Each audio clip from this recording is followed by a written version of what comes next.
Bonjour tout le monde et bienvenue dans cette quatrième partie qui s'installe dans le cadre de la résolution de l'épreuve des mathématiques relative au concours de recrutement des cadres des académies session décembre 2021. Alors, c'est déjà pas mal. On a travaillé 30 questions et on va finir avec ces 10 questions. Donc, je tiens à souligner que travailler à un QCM, ça ne nécessite pas nécessairement une rédaction mathématique rigoureuse. Et donc, il faut travailler habilement avec des astuces, plus d'astuces possibles. Parce qu'en fin de compte, surtout, si la question était de souligner une et une unique réponse, comme c'est le cas pour cette épreuve. Alors, par exemple, voilà pour cette question, vous pouvez arrêter la vidéo pour faire le tour de la question. On se donne deux ensembles, F et H, et puis on a un ensemble K. Bien sûr, on va lire sur les éléments de l'ensemble. Regardez, K, c'est un ensemble des réels. C'est x carré plus y carré. Attention, F et H sont des ensembles inclus dans R carré. Alors, regardez, x carré plus y carré avec ce couple appartient à la fois, respectivement, à F et H. Alors, un élément qui me saute à l'œil, c'est 0. Regardez, 0, il est là, il est là. Donc, je dois me concentrer sur les trois parties, soit A, soit B, soit K. Il y a une autre remarque, c'est que, regardez, il y a déjà un 3 et 4 qui attire mon attention. Alors, 3 au carré, c'est quoi? C'est 9. 4 au carré, c'est 16. Alors, 3 au carré, c'est 9. Donc, plus C, ça donne 25. Alors, regardez. Donc, on va vérifier que 3 et 4 appartiennent respectivement à ces deux ensembles. Donc, le bon item est bien celui-là. Donc, voilà une technique. Il n'y a pas beaucoup de mathématiques là-dessous, mais quand même des remarques qui me permettent de gagner le temps. Attention, il y en a qui en passent beaucoup de temps et puis elles réclament enfin que le temps n'a pas été suffisant. Or, il faut travailler autrement. C'est ça.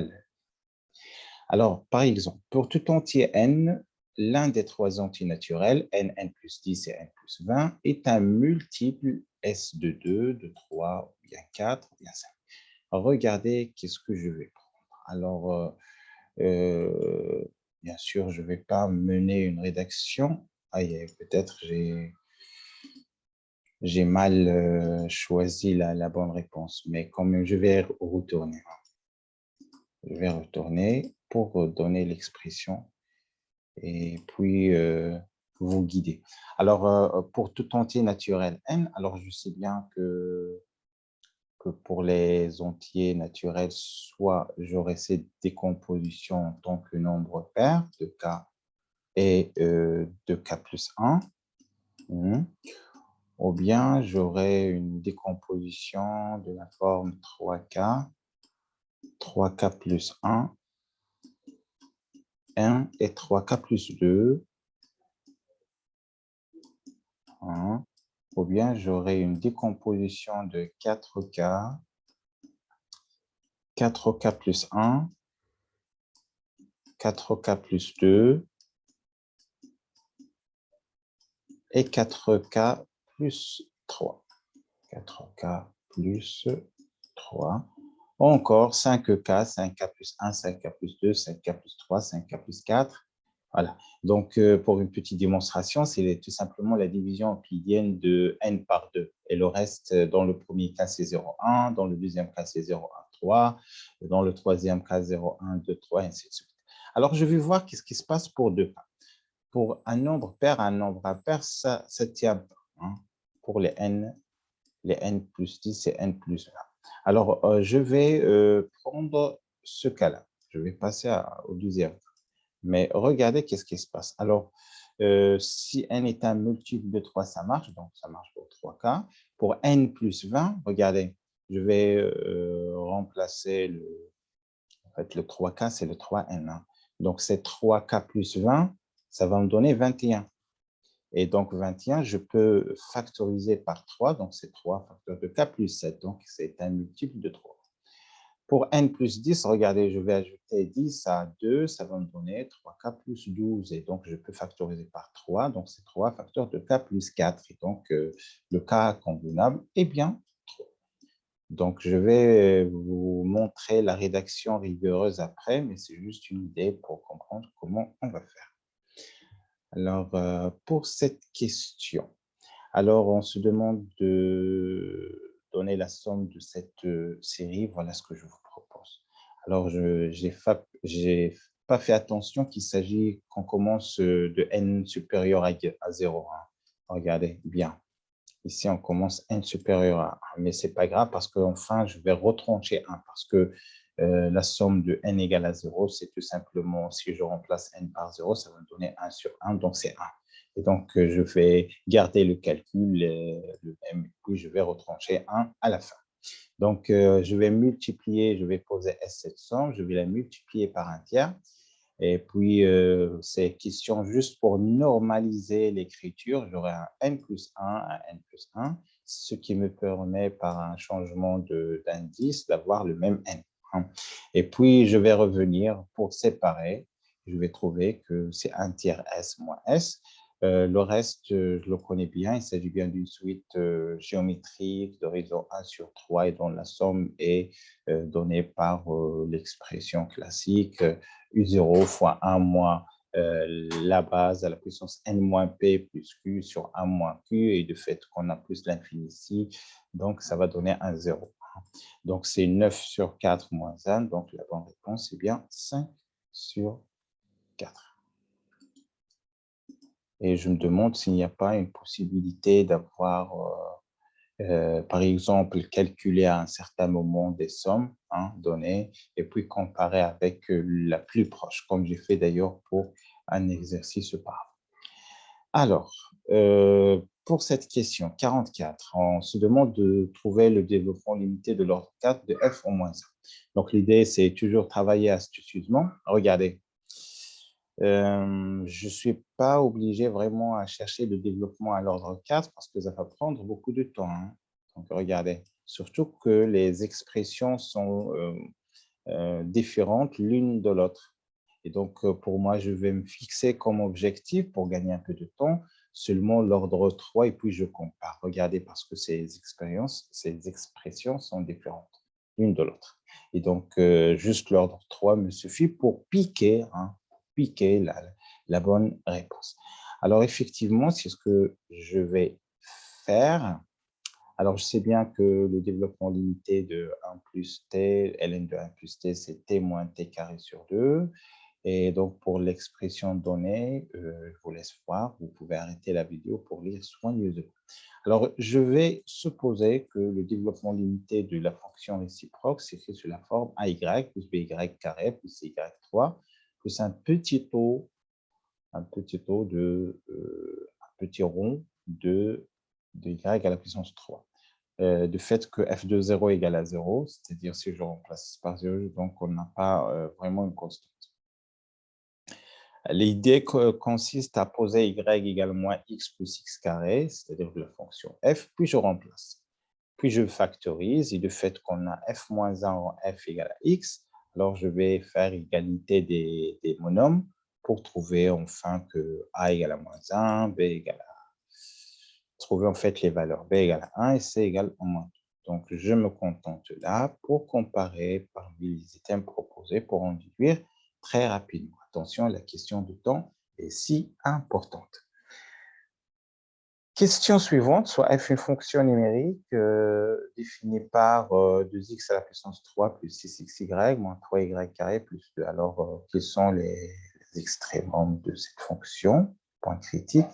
Alors, regardez ce que je vais faire. Alors, je vais dériver séparément. Voilà, une fois par rapport à x et une autre par rapport à y. Je vais trouver ceci. Donc, si on dispose d'un point critique, alors ce point critique vérifie bien entendu le système suivant. Et donc, bien entendu, le point qui nous intéresse, c'est moins 1, moins 1, moins 1. Le couple moins 1, moins 1. D'une part, je vais calculer f moins 1, moins 1, ça va me donner un 3. Et puis, je vais prendre un point plus proche parce que je suis sûr, d'après la réponse, qu'il s'agit soit d'un minimum ou bien d'un maximum. Alors, entre les deux. De fait que le nombre trouvé inférieur à 3, il s'agit bien d'un extrémum. Donc, vous voyez que la question de précision, de rigorosité n'est pas vraiment sollicitée dans ce type d'évaluation. Oui, ici, regardez, c'est la première question dans laquelle on a parlé à la donnée d'un entier naturel, est-ce que n ou n plus 10, n plus 20 est multiple à la fois de 3. Voilà donc la rédaction, comme j'ai déjà explicité. Donc, je vous laisse le temps de regarder la chose soigneusement. Sinon, faites une petite pause pour continuer. Toujours dans le cadre des astuces, on se donne avec des antinaturels, premier entre eux, et la question est laquelle des relations suivantes sont élèves. Alors, bien entendu, lors d'un concours, je ne vais pas me casser la tête vraiment à formuler une très bonne réponse, mais quand même, je vais essayer. Je vais prendre, par exemple, A2, B5, et sont de nombres premiers entre eux. Je vais prendre 3 et 7, par exemple, et je vais mener des essais pour voir ce que ça marche très rapidement. Regardez, c'est ce que j'ai fait. Dans un premier moment, j'ai pris A égale à 5, B égale à 2. C'est juste question pour avoir le plus grand, pour éviter la différence d'un nombre négatif. Et je vérifie pour chacune des propositions données. Regardez. Donc, j'ai trouvé, par exemple, que on a parmi deux réponses, deux qui sont fausses. Et donc, je vais les oublier et prendre un autre exemple, B égale à 7, B égale à 3 et A égale à 7. Et pour conclure enfin que voilà la bonne formule. Vous voyez, c'est un esquisse très rapide qui me permet d'avoir la réponse. On lance 115 fois de suite un dé équilibré à 6 faces, numéroté de 1 à 6, soit x la variable aléatoire indiquant le nombre 6 obtenu sur les 115 lancés. Alors, quelle est la valeur de P de x supérieur ou égal à 2? Alors ici, il n'y a pas d'astuce. On devrait vraiment passer à un travail. Alors, voilà ce que je vous propose. On sait que Px égale à 0, Px égale à 1, Px supérieur à 2 égale à 1. Donc, or Px égale à 0, ça veut dire qu'on ne va pas trouver le nombre 6. Et donc, il faut trouver la probabilité, c'est 5 sur 6, c'est-à-dire trouver 2, 3, 4, 5, 6. Et donc, c'est 5 sur 6 multiplié fois 5 sur 6 jusqu'à 115 fois. Et donc, voilà la valeur de Px égale à 0. Alors, pour Px égale à 1, pour x égale à 1, la variable aléatoire égale à 1, alors on devrait avoir une seule fois le nombre 6, c'est-à-dire on a seulement une probabilité, la valeur 1 sur 6. Mais ce 1 sur 6, il peut être à la première, comme à la deuxième, comme à la 13e, la 20e, 100e, et ainsi de suite. Alors, on a une place parmi les 115, c'est donné par l'expression combinaison de 1, 115, ou bien, si vous voulez, une place parmi les 115. Alors, P de x égale à 1, c'est 115 sur 6 fois 5 sur 6 à la puissance 114. Et puis, le reste, c'est un calcul pour trouver que finalement, on va trouver 1 moins 20, 5 sixièmes à la puissance 114. Je vous laisse voir.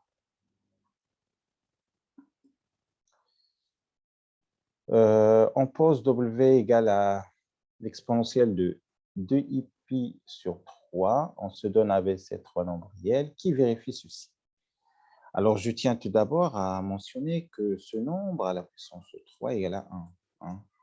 Donc, ça ressemble au nombre j, si vous connaissez j, mais j, c'est avec, je pense, un signe moins. Et donc, regardez, c'est juste, je vais utiliser une petite logique. Ça n'a pas vraiment de sens mathématique, mais regardez. 1 sur A plus oméga, 1 sur B plus oméga, 1 sur C plus oméga, c'est 2 sur oméga. De même, sur oméga carré plus oméga carré, c'est oméga au carré. Et donc, le 1, c'est oméga 3. Alors, par analogie, qu'est-ce que vous pensez qu'on va trouver? Donc, je vais remplacer le 1 par W3. Et donc, d'après cette même logique, on va trouver c'est 2 sur W à la puissance 3. Or, W à la puissance 3 n'est que 1. Et donc, la bonne réponse, eh bien, de regarder moins d'une minute pour trouver la solution sans s'attarder avec des calculs. Voilà. Donc, je vous laisse voir.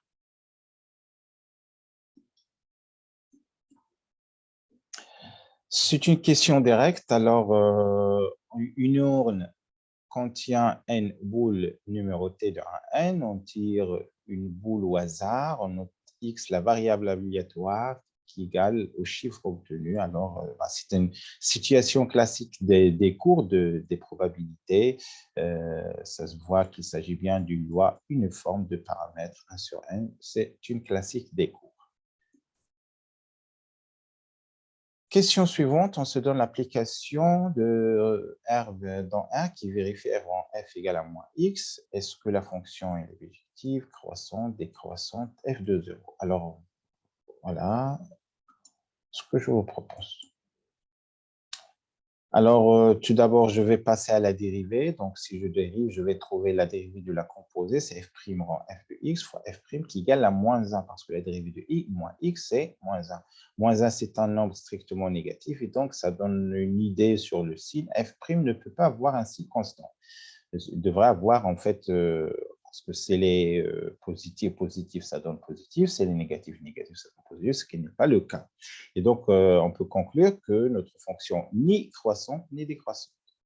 D'une part. D'autre part, si on se pose d'après le dernier item que f de 0 égale à 1, donc f de 0 égale à moins 0, c'est 0, donc f de 1 égale à 0.